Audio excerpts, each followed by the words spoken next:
And we are recording. Thank you for joining us for the presenter series for IACT IMDHA HypnoExpo, which will be May 21st through the 23rd. But we are now featuring presenters who are doing pre-conference work. And tonight we'll be talking to, our leader, Michael Watson.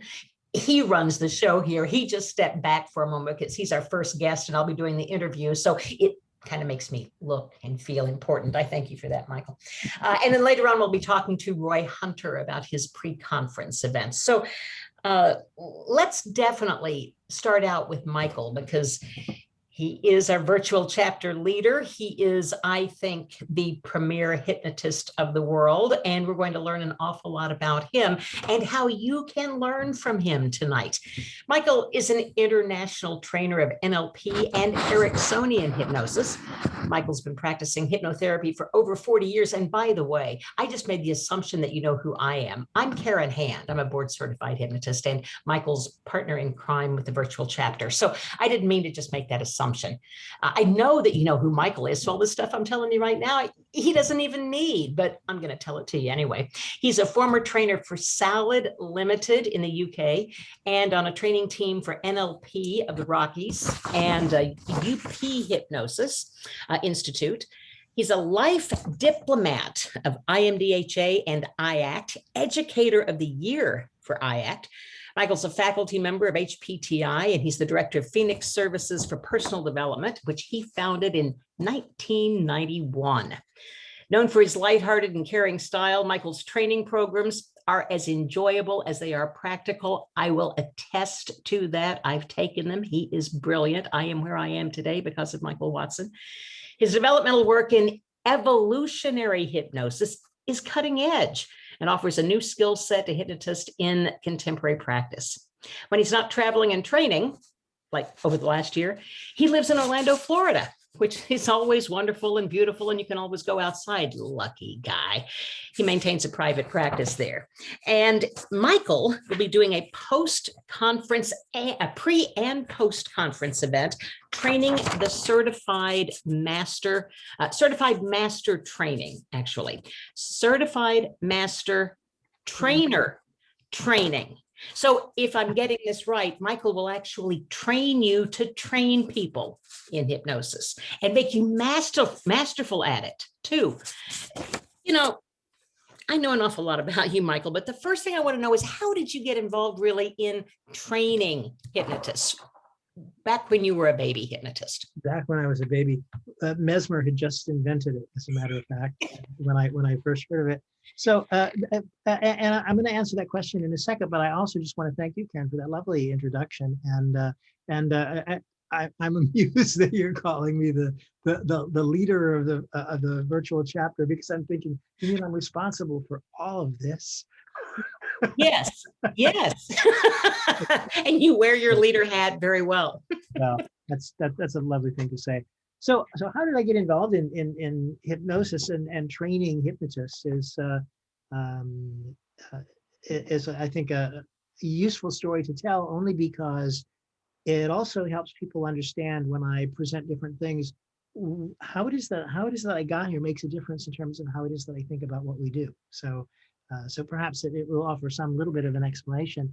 I don't know the people that are listening now and who knows me, who's heard this story before, but I started out as a kid with I was a 6-year-old soprano in a church choir, the big church choir, and I remember as a kid sitting in the choir stalls underneath the big pipes of the pipe organ. And at certain places of the Mass back in those days, because it was really, old-fashioned stuff back then, there were places where we would sort of hide our head and contemplate, God's presence in the place, and the walls were shaking and all these things. And I know as a kid, I think I was generating images in my mind that for sure indicated that the vault of the cathedral, the top of the cathedral, was filled with angels and archangels and all the heavenly hosts, and all this stuff that they talk about. And for me, at least, the only thing that I could do with that, because these kinds of thoughts and thinking persisted, I'm afraid, for a while, so I actually went to seminary and became a priest in the Episcopal Church. And at the time that I was ordained, there was a lot of crazy stuff going on in the world. And so after just a short period of time, I went away to a Benedictine monastery for a couple of years. And the monastery was a great place, a lovely thing. I learned a lot about meditation, and before that, quite frankly, I knew a lot about meditation, but I'd known about Eastern meditation. Most of the folks that I run into nowadays that are monks are Buddhist monks or something else. But I did it the other way around. I learned my Eastern stuff when I was in college because I was a pre-seminarian and I was interested in sort of comparing these things. But then finally, I couldn't stay in the monastery forever. I'm somebody who needs to be out in the world doing something, and I knew that it was time. So after a couple of years, I came back out into the world, and I got a job as a pastoral counselor in the Diocesan Counseling Center of the Episcopal Diocese of Chicago. And what was really curious is that we're talking about the end of the 70s, the last part of the 1970s, and what was really going on at that time in counseling psychology, at least those examples of it that were powerful and exciting to watch and were being developed.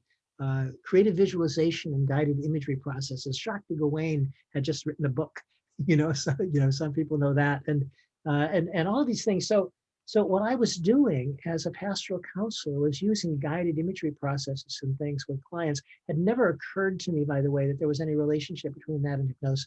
I had no idea. It just escaped, went right by me, because all that I knew about hypnosis was that it had something to do with barking dogs and clucking chickens and stuff like that. I mean, I really didn't take it seriously or know anything about it. But what I was doing was this meditative process that was actually putting the people I was working with in some profound states. And then they were having spiritual experiences. And one day, one of my clients said to me, Michael, this is really hypnosis. And it was the first time that those two thoughts, what I was doing and hypnosis, had been together in my head.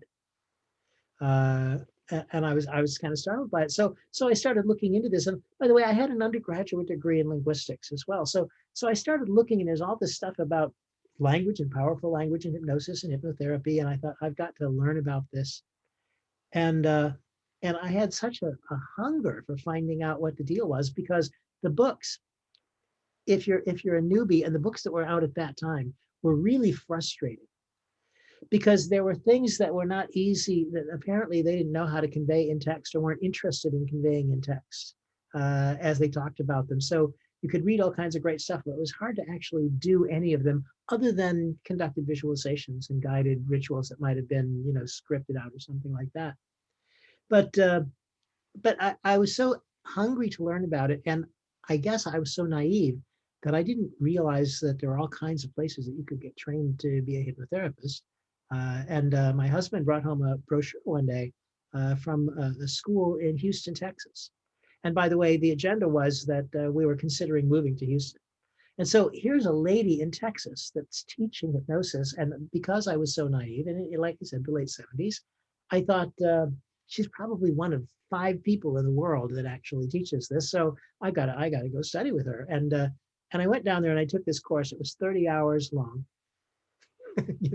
And I didn't see, by the way, innocently, I had no idea what the standards were or what didn't know anything about it. Never talked to another hypnotist in my life, So I took this 30-hour course. It was 3 hours a night on a series of Wednesday nights, I believe. I moved to Houston, Texas in order to do this, because I figured after I learned, I was going to want to be around, the other people that I'd learned with.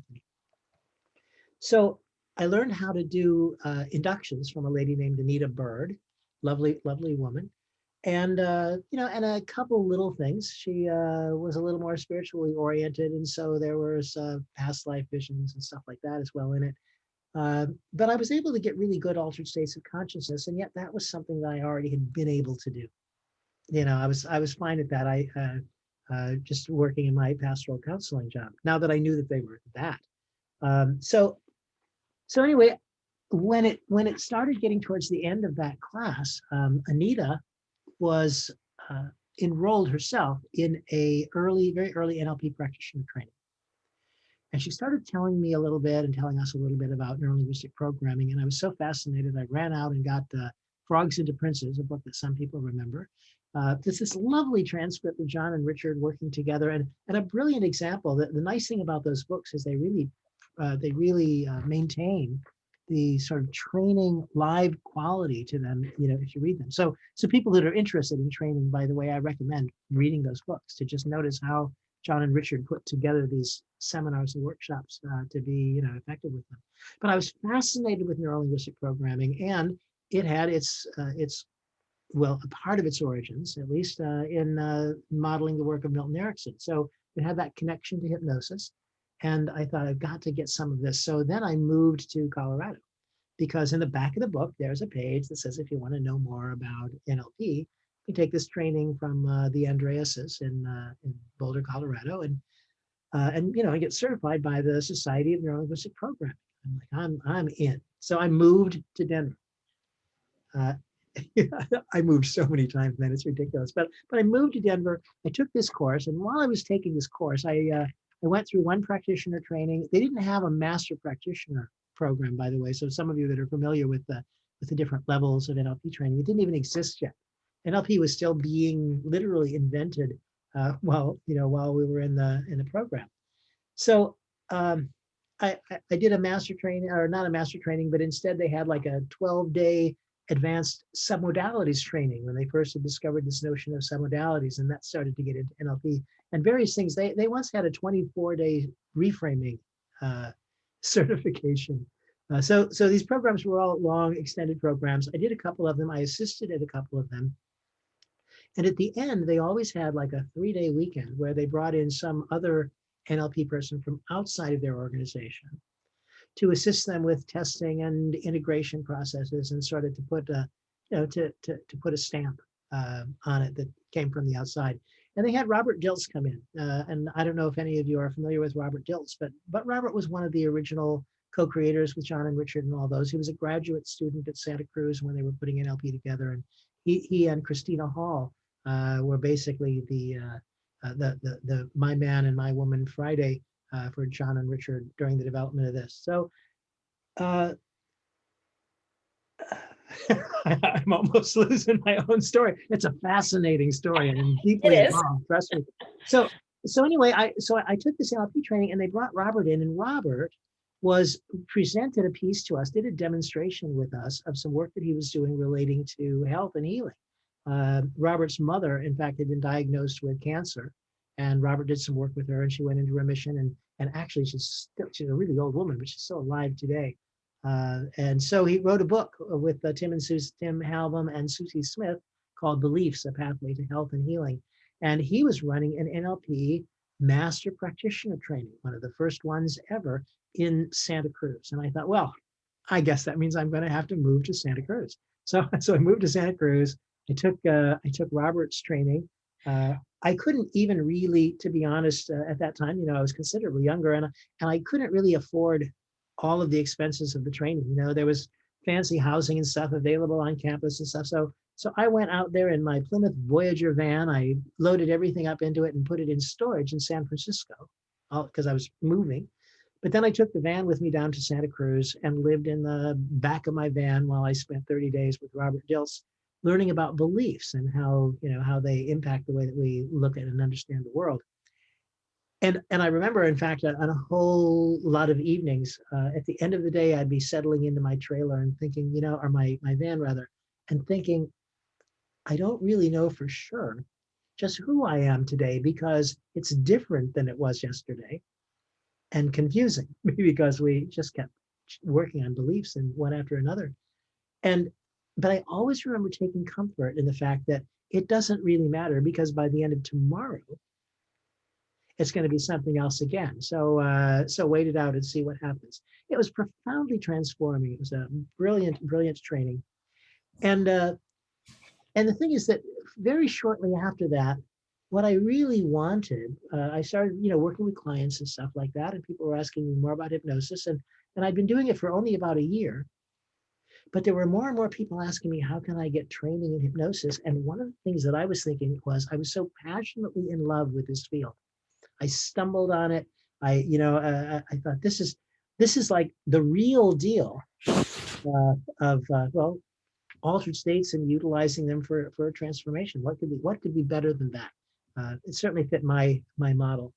So what I really wanted was, I wanted other people to share that passion with me. I wanted other people, to play with, because hey, I got this interesting thing, and I didn't want to be by myself with it.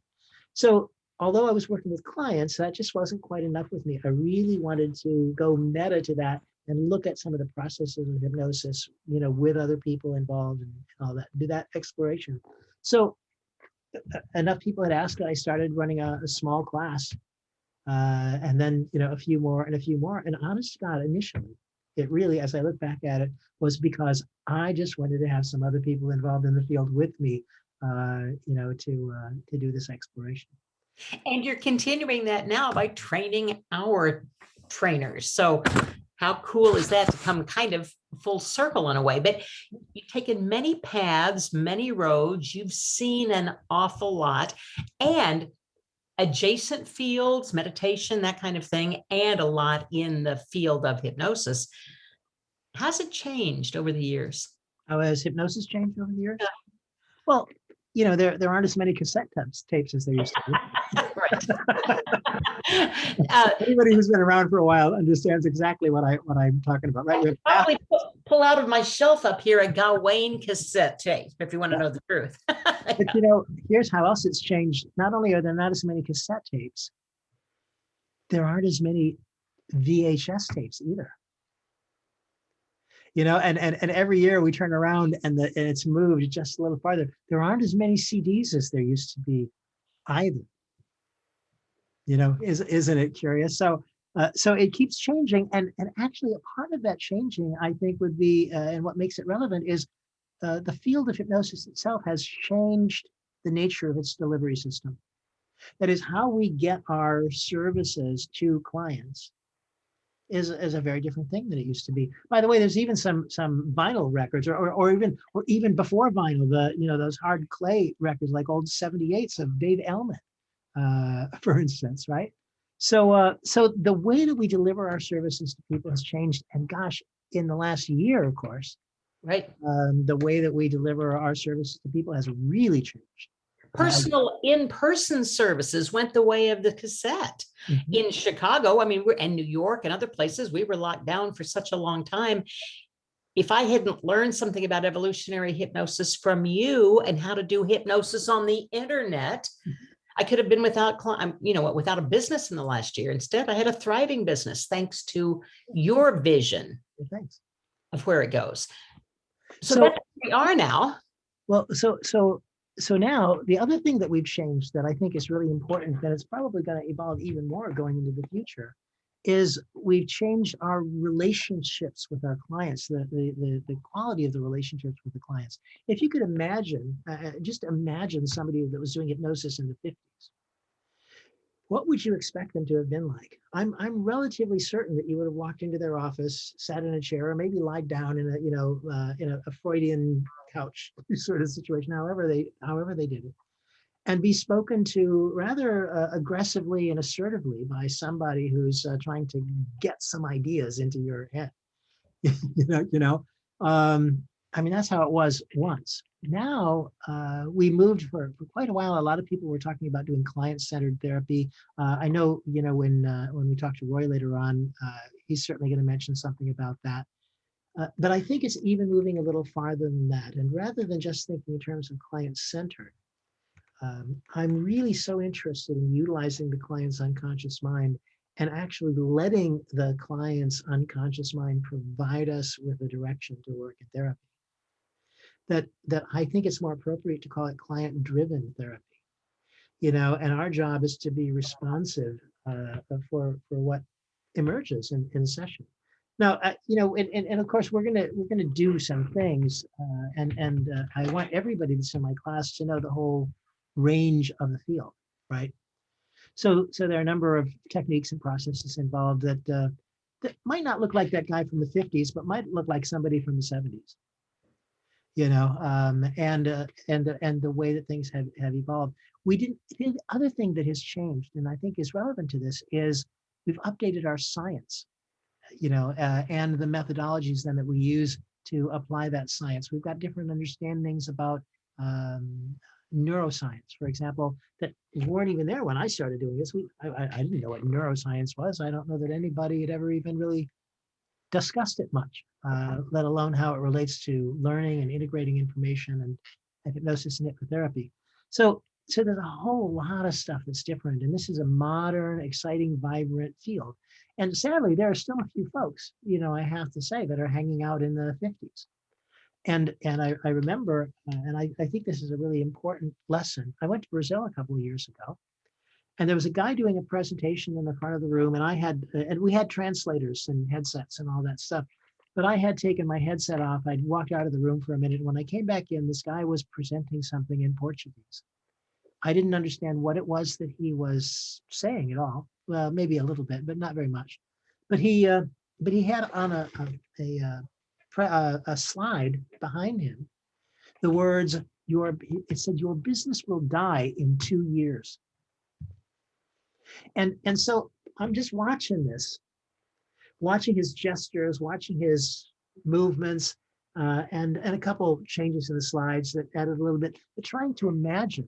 I thought it'd be interesting to find out what seminar I would get out of this, just starting out from that one line. And what it really seems to have been about was the world is changing. The expectations of the marketplace are changing. And we've either got to continue to change, continue to adjust, continue to adapt. We've got to be modern. We've got to be fresh. And people, by the way, also, I think, really come to us wanting to feel cared about.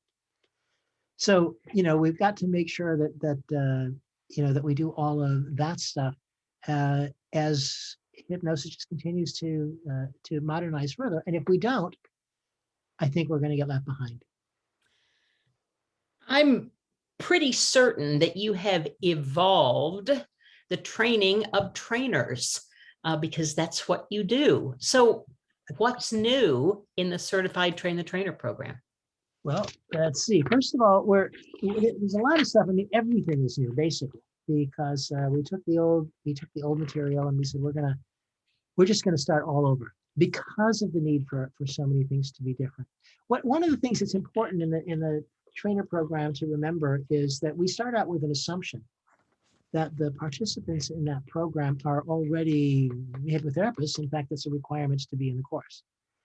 You know, and that they've done that for, I think it's IACT requirement. Actually, I think it's 2 years. I'm not. I think it is 2 right years. at the moment. Yeah, I think it's 2 years. So in any case, that there's somebody that's already taken a hypnosis training. Every once in a while, you'll see a train the trainer training where you go and what they do is they just teach you how to do hypnosis all over again. You know, so I don't think that's necessary. I do think that what's really necessary in the Train the Trainer program is that people learn something about how to train, that they learn something about how to deliver material and make it stick. And so this program, while we'll go over a number of techniques that I think are new and modern and that I'd love for hypnotists to have included in their curriculum, but we'll also go over those skills of putting together a presentation. And by the way, you know, if you think about presenting with hypnosis, a good trainer needs to be able, I think, to convey hypnosis confidently and naturally. So we really want to help them become able to do that. They've got to learn something about how to demonstrate hypnosis as well, because I'll tell you what you've learned. Karen and I, you have trained together, and I know that we've seen this happen. So goes the demonstration.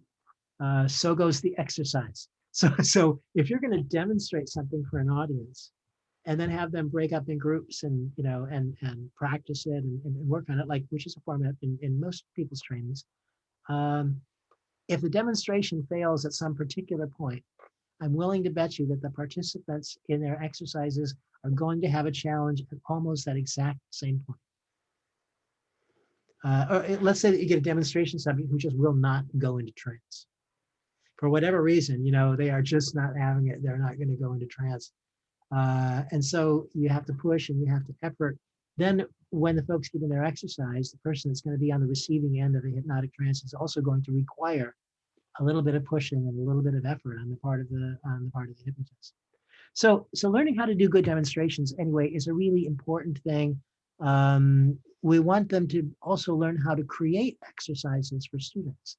So, we've got all kinds of material in the curriculum that you can use, but I hope that people that become trainers through the Certified Master Trainer program actually develop the ability to create more exercises, that the level of creativity that says, what else will help me get this information, really in to my students.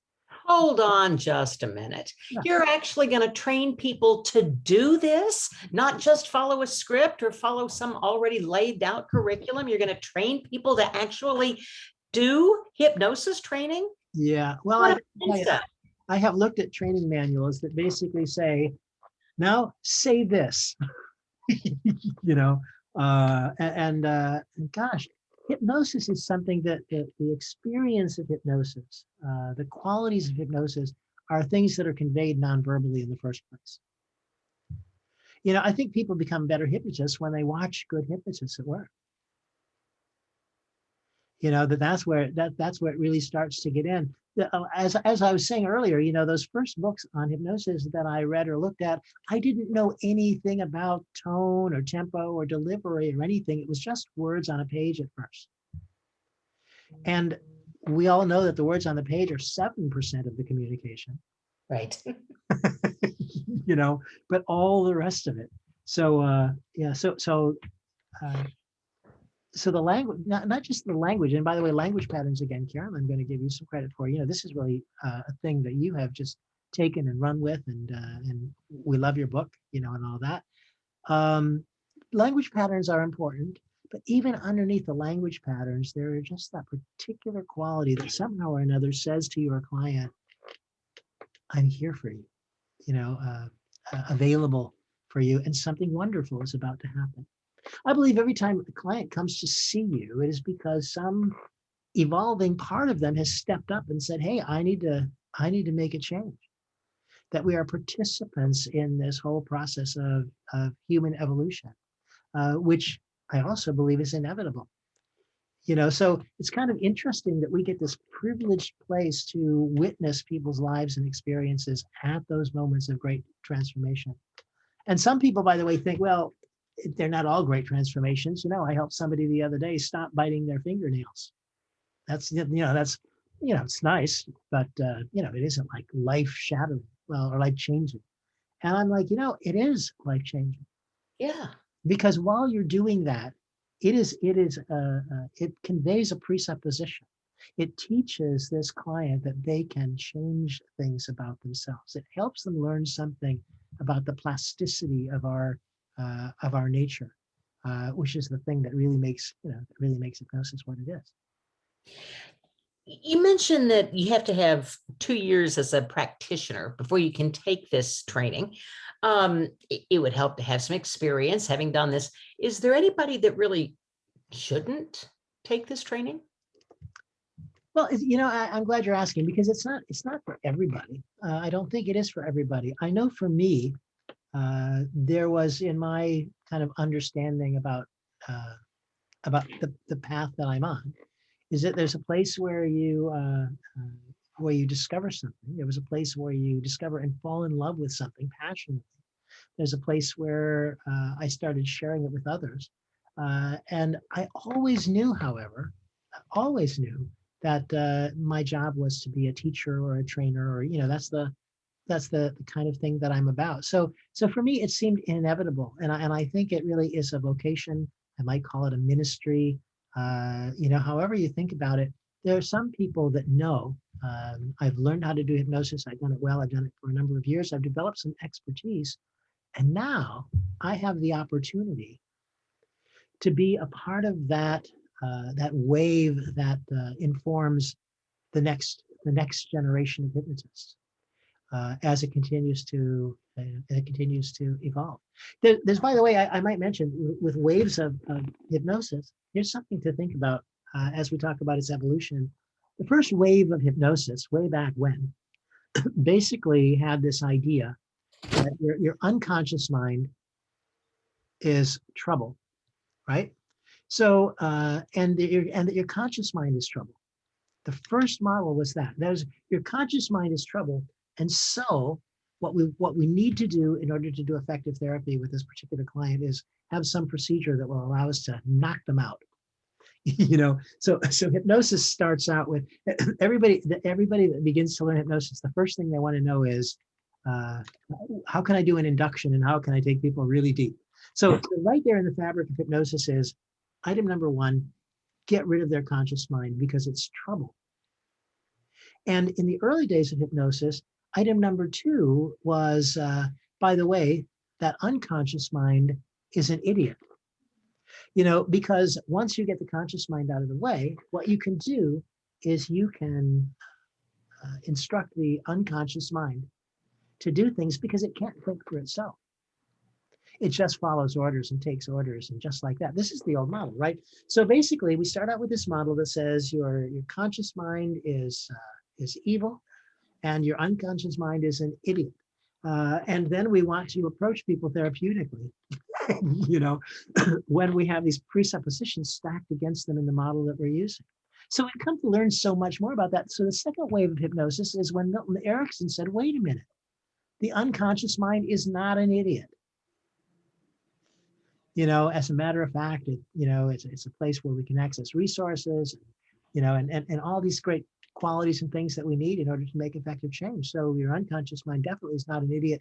It deserves to be respected. But that conscious mind of yours still, not only do we need to get it out of the way, we're going to invent some new language and some new ways to talk to clients that will take them even deeper, even farther, so that we can send that conscious mind to places that no conscious mind has ever been before. So I think I said that wrong. I just realized what I'm saying, because it's that the conscious mind is got to be gotten out of the way, and the unconscious mind is really the culprit. The unconscious mind to be loved, the conscious mind is the culprit. So model number two, your unconscious mind is brilliant, but you're still an idiot. So again, here's how we are approaching and relating to our clients.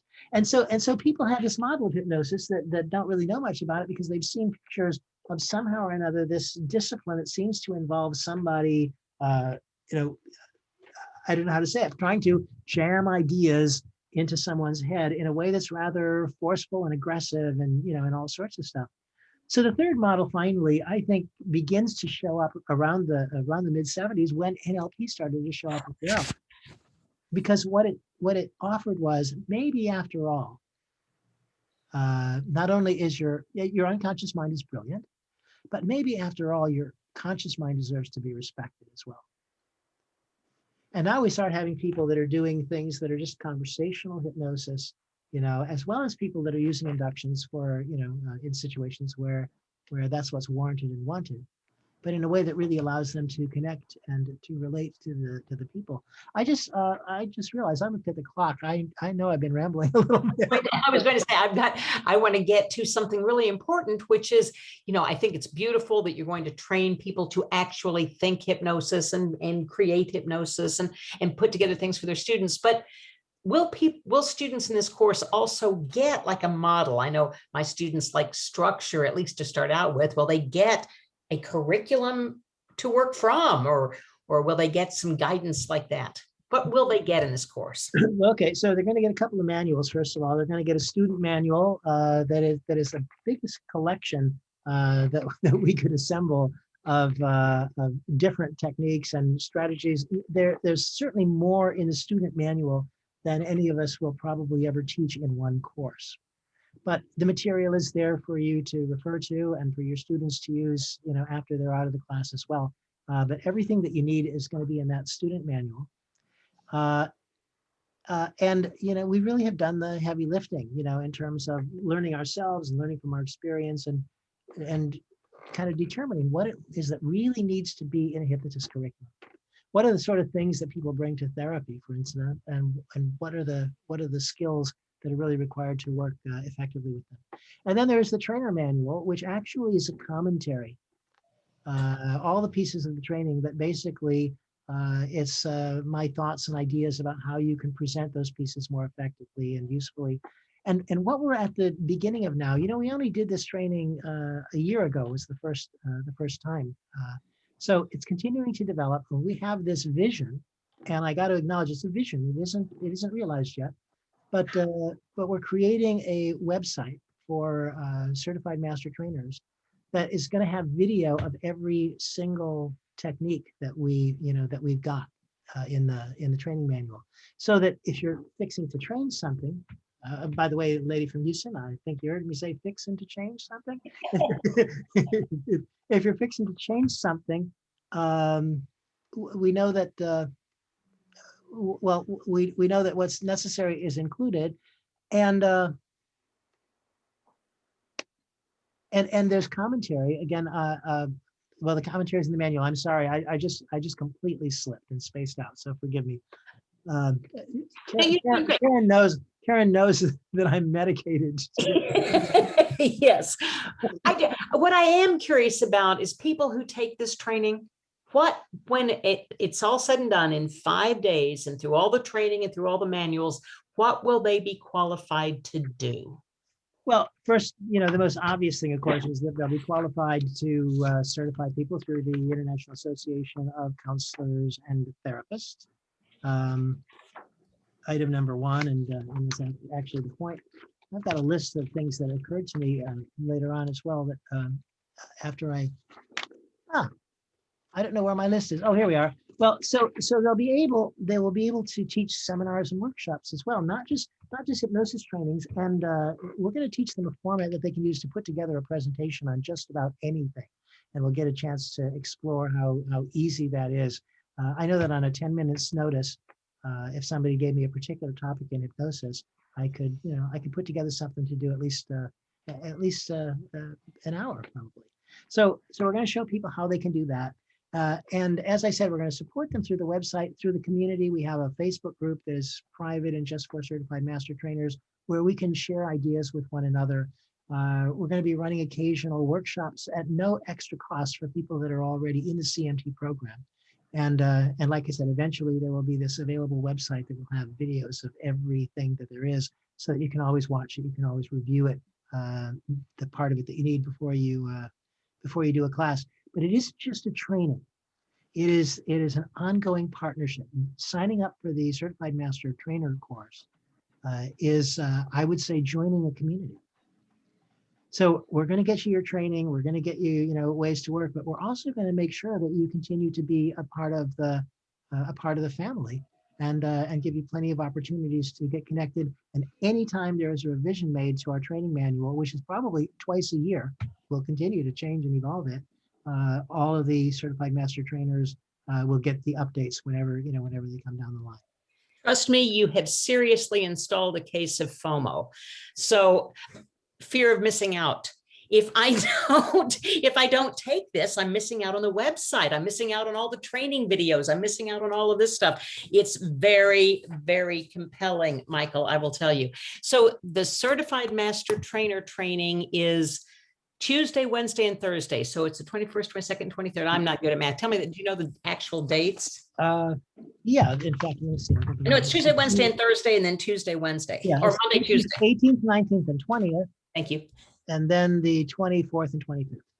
Thank you very much. I appreciate it. Thursday, and then the weekend of the conference, and then Monday and Tuesday. Wraps around the conference. And if I can say anything on Michael's behalf, he is a wonderful trainer. He will keep you entranced for the entire 5 days, and you'll walk out with knowledge that you don't even remember that you got.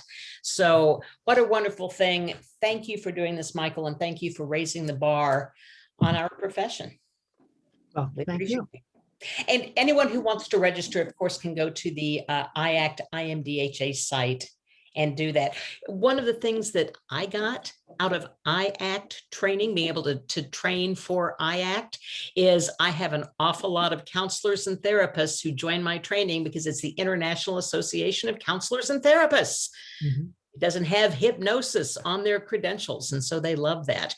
A lot of people love that International Medical and Dental Hypnosis Association reference for the same reason. So it's all hypnosis. Get in on this while you can. So now, Michael, my final question for you is, would you like me to just be quiet for a while and turn the reins back over to you, or can I just continue with my control thing going on here? Well, I'm more than willing to let you continue with your control thing. However, one of the things that I do need to do is I need to stop and restart the recording between. Oh, you're going to do these separately. I'm so sorry. So I will take care of that now. Thank you, everybody, for listening. I hope you come and join us in the training. It's going to be a great time. And we will stop the recording now.